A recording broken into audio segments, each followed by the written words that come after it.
Hola chicos y chicas, aquí nos encontramos en otra clase más de resumen para quinto básico, viajes de descubrimiento, o sea, ya estaríamos pasando a una segunda unidad.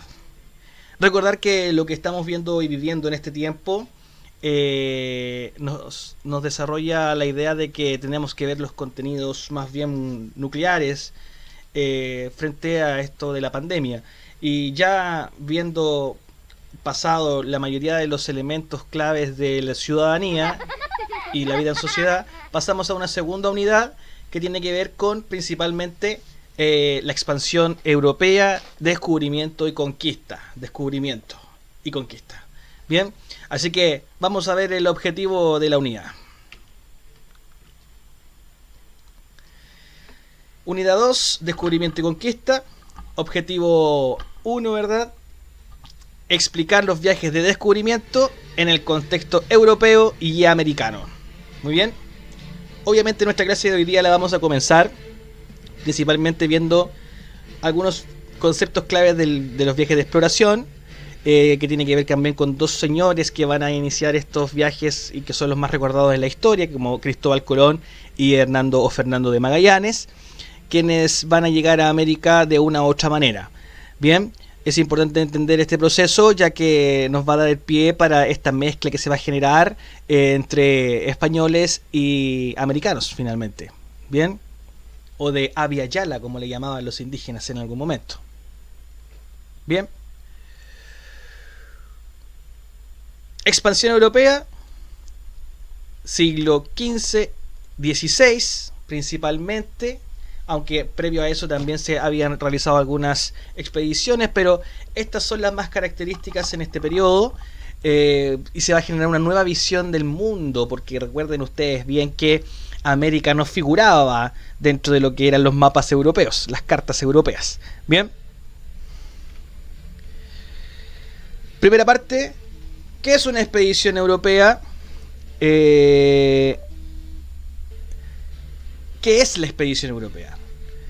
Tiene que ver con que es un proceso donde el mundo conocido y dominado va a expandirse. Como les decía, comenzó en el siglo XI, pero que termina finalmente siendo muy relevante entre el siglo XV y XVI, principalmente. Lo que observamos en la imagen es una carabela, ¿verdad? Un invento tecnológico o mejora de una navegación, ¿verdad? Importante. Y al lado tenemos un portulano o un mapa del siglo XV, ¿sí? Para situarnos y localizarnos principalmente en una línea de tiempo de la historia, nosotros vamos a trabajar principalmente la temporalidad que está en el círculo, desde 1453, donde nos refleja principalmente la caída de esta ciudad importante que estaba en Oriente, ¿cierto? Que es Constantinopla, como lo hablamos en clase. Dimos harto énfasis en esto. También dimos énfasis en que esto es el siglo XV, ¿verdad? Donde a los dos primeros números del año, en el caso de 1453, se le suma 1 y da el siglo. Bien, para que los vayan recordando nuevamente. Esa caída de Constantinopla, esa ciudad importantísima que era el paso principalmente para ir a buscar ciertos recursos a Oriente, a Asia principalmente, va a ser tomado por los turcos otomanos, quienes van a impedir el paso, y a la vez también va a ser complejo pasar por ahí para ir a buscar todos los recursos que necesitaban los españoles o otro europeo. Por lo tanto, es un elemento clave. Pero también para algunos historiadores el inicio de la Edad Moderna no solamente es la caída de Constantinopla, que es parte de Roma de Oriente, sino más bien también el descubrimiento de América en algunos casos. Por ejemplo, tiene que ver con el descubrimiento de América por Cristóbal Colón, 1492, también siglo XV. Y este periodo de la Edad Moderna continúa hasta la Revolución Francesa, 1789 como hito clave. Entonces ahí nos marcamos entonces temporalmente en la Edad Moderna. Hoy nos encontramos en otra edad. Seguimos en la actualidad la edad contemporánea, pero seguramente más adelante este periodo va a tener otro nombre, seguramente, no lo sabemos. ¿Ya? Así que avanzamos. ¿Por qué se produce la expansión europea entre los siglos XV y XVI principalmente? Hay tres factores que lo explican. Uno es la ideología, el pensamiento. Lo otro es lo económico, ¿cierto? Y con la ayuda de avances tecnológicos. En la parte ideológica tiene que ver con que el pensamiento de esta época, de la Edad Moderna, va a cambiar. Ya no va a ser Dios el centro del pensamiento como en la Edad Media, sino que va a cambiar al ser humano como el centro. Es el renacer del ser humano clásico, es el renacer del ser humano como lo veían los romanos y los griegos. Es el renacer y la preocupación por uno, por la persona, por el ser, por el individuo. No en Dios ni en lo espiritual, tanto como antes, ¿ya? Por lo tanto, hay un factor ahí que tiene que ver con que el hombre también va a tomar más valentía, ya no va a tener esos miedos que se promulgaban en esa época, ¿cierto? Con el tema de los mares, donde habían monstruos, donde los mares caían en cascadas, ¿verdad? Ya no existía ese miedo, o no va a existir en general. En el ámbito económico, había que buscar nuevas rutas para llegar a Oriente, porque allá se encontraban estos recursos que tanto necesitaban estos europeos. Y ahí nos enfocamos principalmente en las especias. Las especias, que ya las vamos a describir más adelante. Y metales preciosos, claramente, artefactos, ¿verdad? Inventos que se hacían en Oriente y en Asia. Y por otro lado, tenemos también los avances científicos, que claramente van a ayudar a esta expansión europea, como son la brújula, los mapas o los portulanos, el astrolabio, el sextante, el cuadrante, la carabela misma, el timón de la carabela, por ejemplo, las velas de la carabela. Bueno, el sinfín de inventos tecnológicos y científicos que van a potenciar y ayudar a que los europeos se comiencen a expandir. Como les decía, el ámbito ideológico, para no confundirlos tanto, tiene que ver con el ámbito del renacimiento y el humanismo que se aplicaba en la Edad Moderna, donde el hombre se motiva a explorar y conocer su entorno más que antes, sin temor, sin miedo. Por lo tanto, el hombre va a ser el centro aquí. Ese concepto se llama antropocéntrico, del humano, ¿verdad? El humano es el centro, no Dios, como es el concepto de teocéntrico.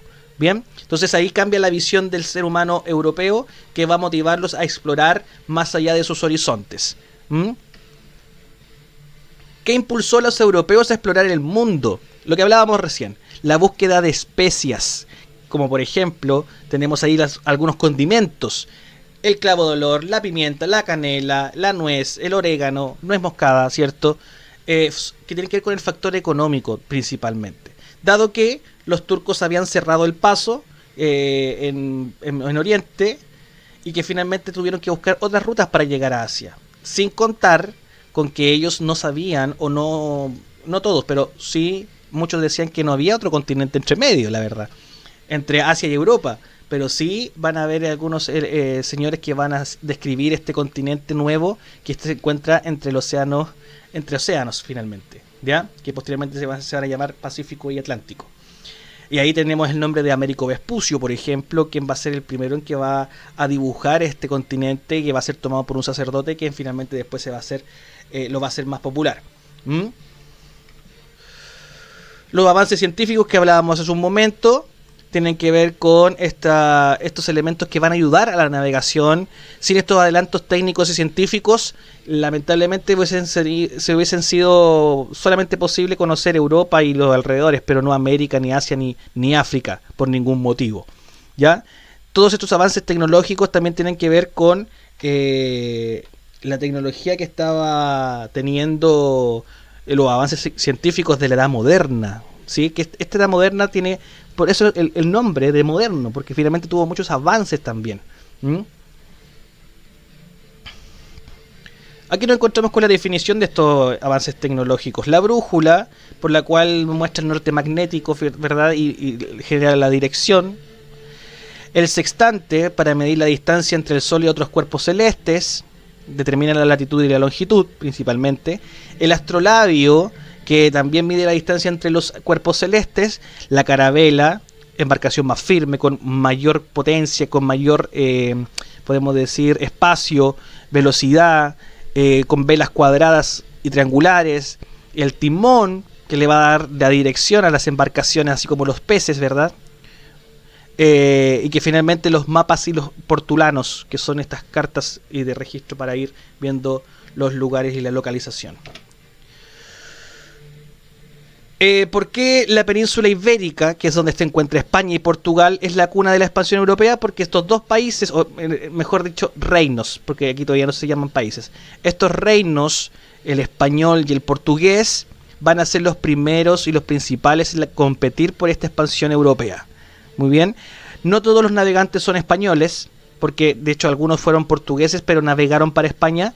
Y en el caso de Cristóbal Colón, que era genovés, Italia, va a pasar a ser financiado por los reyes de España. Por lo tanto, los navegantes no coinciden mucho con el reino que pertenecían, sino más bien quien financiaba eso era quien hacía parte de la expansión europea.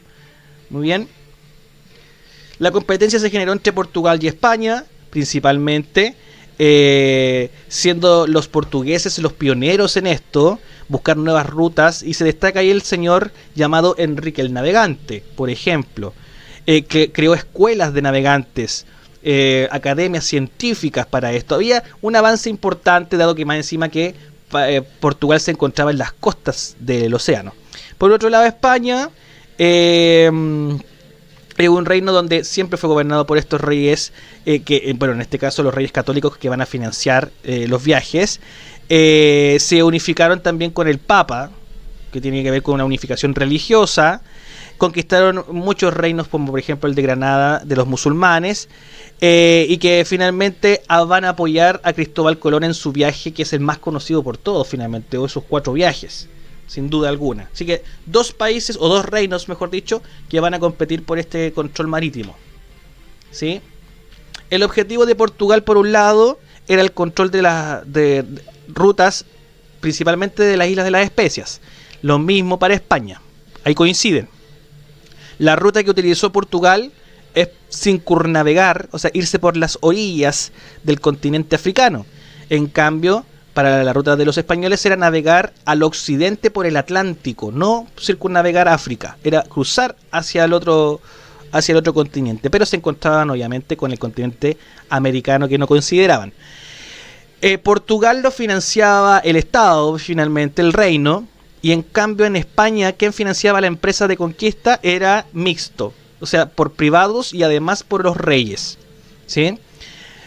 Territorios explorados por los portugueses: África, Asia, América, Brasil, en América. En cambio por España es América, África en algunos sectores, Asia, Filipinas, pero principalmente lo vamos a dejar en América.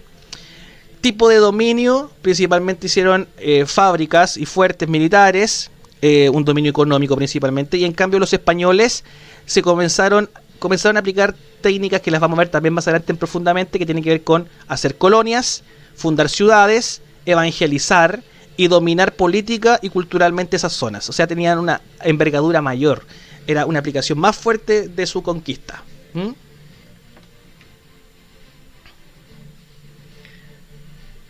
Aquí tenemos un mapa de los portugueses, por donde navegaron principalmente. Salieron desde Lisboa, ¿cierto? Y circunnavegaron África principalmente, para llegar posteriormente a Asia, principalmente a la India. Pasaron también algunos por Brasil. Ahí tenemos el nombre de Cabral, por ejemplo. ¿Ya? Bartolomé Díaz, quien llegó al Cabo de Buena Esperanza, que son otros navegantes, ¿sí? Sin duda alguna. Eso lo vamos a profundizar en la próxima clase también. En cuanto a las expediciones españolas, una de las más importantes tiene que ver con la de Cristóbal Colón, con sus viajes, principalmente el inicio con 3 embarcaciones, un viaje que duró 33 días y que llega a Guanahani el 12 de octubre de 1492, bautizando la isla como San Salvador, ¿sí? Aquí se aplicó una capitulación que se llama Capitulación de Santa Fe, que es una capitulación, es como un contrato, como un documento que finalmente se firma entre la corona, con un compromiso económico, con el navegante, ¿sí? Que eso es sumamente importante, ¿ya? Para ¿qué me toca a mí de las tierras que yo voy a descubrir? Esa era una capitulación que principalmente la de Santa Fe tenía que ver con Colón, con Cristóbal Colón. Hubo conflictos claramente entre los portugueses y los españoles por quién dominaba el mar, el océano, ¿cierto? Y los territorios conquistados. Y claramente ahí también intervino el Papa para realizar un concepto que es la bula intercaetera, que finalmente eso es como una solicitud para que el Papa intervenga en esta mediación, principalmente entre los portugueses y los españoles. Y se firma el Tratado de Tordesillas, que tiene que ver con esta división territorial, donde se firma principalmente dónde van a navegar los portugueses, por dónde van a navegar los españoles y qué territorios va a abarcar ese elemento. Así que en América principalmente los portugueses se van a quedar con gran parte del Brasil actual y los españoles con todo el resto. Tratado de Tordesillas, 1494. Hubo más expediciones, claramente. Tenemos aquí la de Américo Vespucio, quien reconoce que América es un continente nuevo y no es Asia, o no es parte de las islas donde pretendían ir a buscar especias en Oceanía y en Asia. Así que aquí se establece finalmente como un nuevo continente. En 1534, Cartier, francés, llega a Canadá, por ejemplo.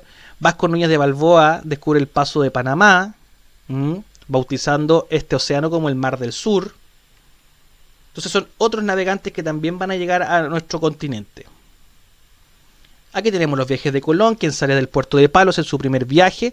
Se demora 33 días y llega a la San Salvador, que es la isla de Guanahani, encontrándose con los taínos. Y que finalmente va a realizar 4 viajes más llevando especies, llevando gente indígenas a Europa para demostrar que había llegado a un nuevo lugar, que tenía mucha riqueza. Y comienza a fundar algunas ciudades también. Bueno, aquí aparece la descripción de los viajes de Colón, no vamos a profundizar más en eso ahora. Ahí también tenemos las rutas de navegación por otro lado, de entre España y Portugal, que tampoco lo vamos a profundizar ahora porque eso va a quedar para la próxima clase. ¿Sí? Lo mismo de la repartición, los repartos territoriales, ¿verdad? Sin duda alguna.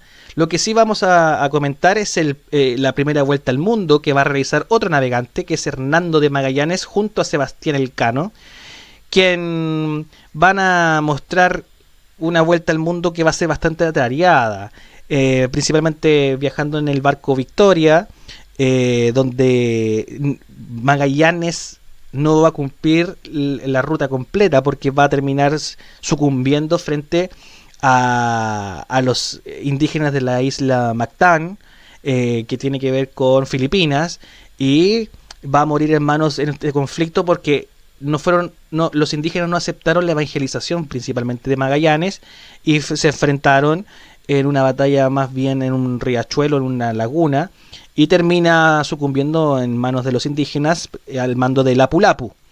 ¿Ya? Ahí recurre el mito nuevamente histórico de que si realmente fue devorado por estos indígenas que supuestamente eran caníbales. Ahí lo dejé en una investigación para ustedes que pueden seguir buscando. Pero quien sí va a dar la vuelta al mundo va a ser su acompañante, que va a tratar de lograr esta vuelta, que la logra finalmente, Sebastián Elcano. Y esa se va a ser considerada como la primera vuelta al mundo en este tiempo. Bien, así que Magallanes con su intención, ¿verdad?, no lo logró, pero sí descubrió este paso de los mares del norte al sur, que ya lo conocemos como del Océano Atlántico al Pacífico, por el denominado Estrecho de Magallanes, que nos toca a nosotros directamente porque es parte de nuestra geografía, ¿sí? Así que Magallanes principalmente va a tener ese objetivo, va a encontrar esta ruta que va a dar la vuelta al mundo y que va a poder generar también el paso para las búsquedas de nuevas riquezas, sin duda alguna. En síntesis, claramente esto lo vamos a volver a tomar, chiquillos, porque hay conceptos que hay que volver a tomar, pero sin duda alguna es el inicio de este proceso de expansión europea. Causas de la expansión europea: había necesidad de buscar nuevas rutas. El hombre cambió su mentalidad, ya no era solamente el miedo, ni tampoco lo espiritual, ni Dios, sino que el ser humano, la valentía, ¿verdad? Estas ganas de ser, de la búsqueda, de viajar, cambio de mentalidad, y obviamente los adelantos científicos, que ayudaron y potenciaron estas salidas a explorar el mundo no conocido. Son las causas. Eso es lo que genera que salgan a viajar. Y las consecuencias es lo que pasó posterior al viaje. Por ejemplo, la expansión europea trajo como consecuencia que van a expandir su conocimiento geográfico principalmente, porque ya no van a conocer solamente su alrededor, sino que ya van a expandir su conocimiento en otros lugares como América, Asia y África. Además de eso, se van a encontrar con distintas culturas, de los cuales van a obtener algunas cosas, y muchas veces eso no va a ser pacífico, muchas de ellas va a ser violento, y eso lo vamos a ver cuando ya lleguemos al elemento de conquista. Y la existencia de una historia en común finalmente. O sea, hay una mezcla, va a haber un mestizaje, van a haber mezclas de cultura, de religión, un sinfín de cosas que se va a generar con estos viajes de exploración, ¿ya? Ellos nos van a traer el idioma, por ejemplo, una de las cosas que son como más reconocibles. Pero sin duda alguna son consecuencias de este proceso de expansión europea hacia América. Bien, sin duda alguna hemos visto este proceso bastante rápido, pero lo vamos a volver a retomar para que nos queden claras las causas y las consecuencias y los dos principales viajes que corresponden a Cristóbal Colón por un lado, Magallanes por el otro, ¿sí? Es sumamente importante que podamos entender ese proceso. No olvidar los conceptos claves de esta clase para que si tienen más dudas los puedan investigar. Por ejemplo, el antropocentrismo, ¿sí? Por ejemplo, la circunnavegación. Por ejemplo, los siglos. Yo creo que también tenemos que repasar los siglos, reconocer cuáles son los números que también van asociados a estas fechas que son claves dentro de una línea de tiempo. Profundizar en la Edad Media, en la Edad Moderna. Además de eso, ¿qué es el humanismo? Son conceptos claves para entender este proceso, ¿sí? La definición de los inventos tecnológicos, por ejemplo, también es un incentivo para que ustedes puedan investigar más, ¿sí? Algún otro viaje, algún otro expedicionario que salió de viaje, ¿verdad? Ahí tenemos, por ejemplo, Bartolomé Díaz, Enrique el Navegante, Marco Polo antes de esto, sí, obviamente, antes de esto Marco Polo. Tenemos a Cabral, tenemos a Vasco Núñez de Balboa, a, Cristóbal Colón, ya lo nombré, y obviamente son un sinfín de navegantes que van a estar expandiendo la Europa conocida y los mapas conocidos. Muy bien, ahora los voy a dejar con un videíto para que redondeemos un poco este tema, ¿cierto? Así que atentos y a chequear.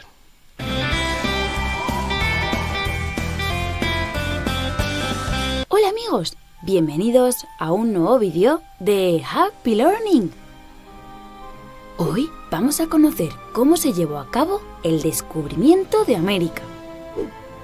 En el siglo XV, época en la que reinaban en España los reyes católicos Isabel y Fernando, Cristóbal Colón, un valiente aventurero marino, cuyas raíces se cree que eran italianas, consiguió la ayuda económica de la reina Isabel para emprender un viaje por mar alrededor de la Tierra. En esa época, todo el mundo creía que la Tierra era cuadrada y plana, menos Colón, que defendía que era redonda, y con este viaje pretendía demostrarlo. Para ello, quería atravesar el Océano Atlántico y llegar a las Indias, dando una vuelta casi completa al globo terráqueo. El 3 de agosto de 1492 partió con 3 barcos y 90 hombres rumbo a lo desconocido, desde Palos, un pequeño puerto de España. Por cierto, los 3 barcos se llamaban La Niña, La Pinta y la Santa María. Primero fueron a las Islas Canarias, donde arreglaron y llenaron los barcos de víveres, es decir, alimentos y agua. Y de ahí continuaron su aventura. Pasaron días y días, semanas y semanas, navegando sin ver tierra. Y después de casi un mes de travesía, con una tripulación desesperada y cansada, que ya había intentado amotinarse en más de una ocasión, un marinero llamado Rodrigo de Triana gritó: ¡Tierra a la vista! A partir de ese momento, el mundo cambió. Habían llegado a la isla Guanahaní, que estaba habitada por pacíficos indígenas y a la que tiempo después bautizaron como San Salvador. Tras su regreso a España, Cristóbal Colón organizó 3 viajes más a América, donde descubrió otras tierras desconocidas, como Puerto Rico, Venezuela, Honduras, Panamá, y donde propició un intercambio de productos y animales. De América llevó a Europa alimentos desconocidos, como la patata, el tomate o el chocolate. Y de Europa llevó a América animales que no existían allí, como las gallinas o los caballos. En 1506, el almirante Cristóbal Colón murió convencido de que había encontrado una nueva ruta para llegar a Asia, y que había demostrado que la Tierra era redonda, pero nunca supo ni imaginó que había descubierto un nuevo continente. En homenaje a la gran hazaña de Cristóbal Colón, un país de Sudamérica fue bautizado con su nombre. ¿Sabéis cuál es? Pues claro, Colombia. Pero seguro que os estáis preguntando por qué se llamó América a este nuevo continente. Pues fue en honor a Americo Vespuccio, un navegante italiano que fue el primero en darse cuenta de que las tierras descubiertas por Colón pertenecían a un nuevo continente. La verdad es que es súper entretenido conocer historias del pasado, ¿no os parece? Adiós, amigos. Y no olvidéis suscribiros a Happy Learning TV.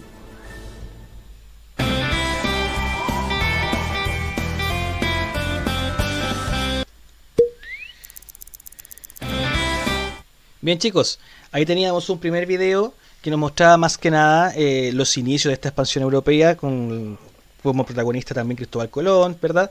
Y ahí nos redondea un poco lo que conversábamos hace un momento, ¿sí? Con conceptos también más claros y que nos van a reforzar la idea central de esta expansión europea. Y para finalizar, lo que quedó pendiente también en la clase anterior, pero que lo vamos a ver en la próxima clase, que tiene que ver con Hernando de Magallanes, y vamos a mostrar solamente un fragmento de este video para que ustedes puedan relacionar lo que estudiamos con lo que vamos a ver ahora.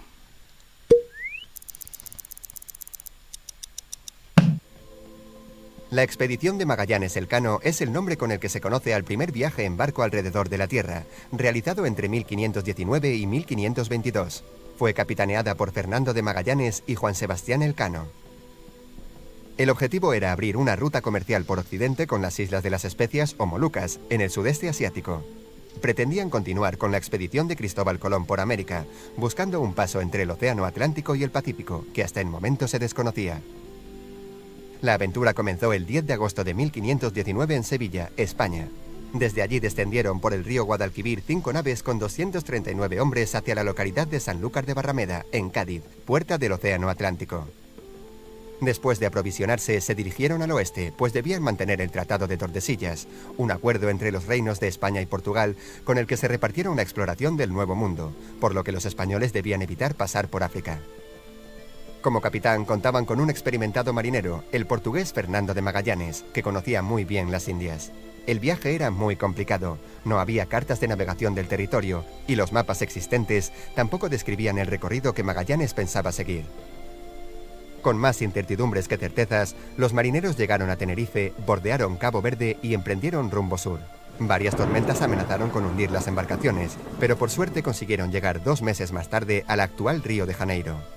En enero descienden hasta el Río de la Plata, en Argentina, donde esperaban encontrar paso al Mar del Sur. Pero al no ser así, tuvieron que continuar por territorio desconocido. En el puerto de San Julián sufren el primer gran revés, el naufragio de una de las naves. Además, Magallanes descubre que algunos marineros planean amotinarse contra él. Ante esto, ejecuta a uno de los cabecillas y deja en tierra a Juan de Cartagena, el capitán del navío San Antonio. Meses más tarde, apuestan por cruzar el Canal de las 11.000 Vírgenes, posteriormente llamado Estrecho de Magallanes. Allí la nave San Antonio deserta en la noche y las 3 restantes continúan por una ruta muy peligrosa. Tras cruzar el estrecho, la tripulación no puede más que llorar de alegría. Pero la travesía por el Pacífico será más larga de lo esperado y durante 4 meses navegan sin avistar tierra. El hambre acecha y muchos enferman y mueren. Aunque la situación es crítica, al menos el mar es calmo y favorable, por lo que deciden bautizarlo como Pacífico. Tras recuperar fuerzas en varias islas, desembarcan en las Marianas, donde pronto huyen al ser recibidos con hostilidad. Semanas más tarde llegan a las Filipinas, donde Magallanes establece una buena relación con sus nativos y deja huella de las tradiciones cristianas. Pero al llegar a la isla de Matan, uno de los reyes se enfrenta a Magallanes tras negarse a pagarle los tributos que le pide. La batalla se complica y el capitán muere lanceado por los indígenas, dejando la expedición en un momento crítico. Tras escapar solo quedan 115 supervivientes.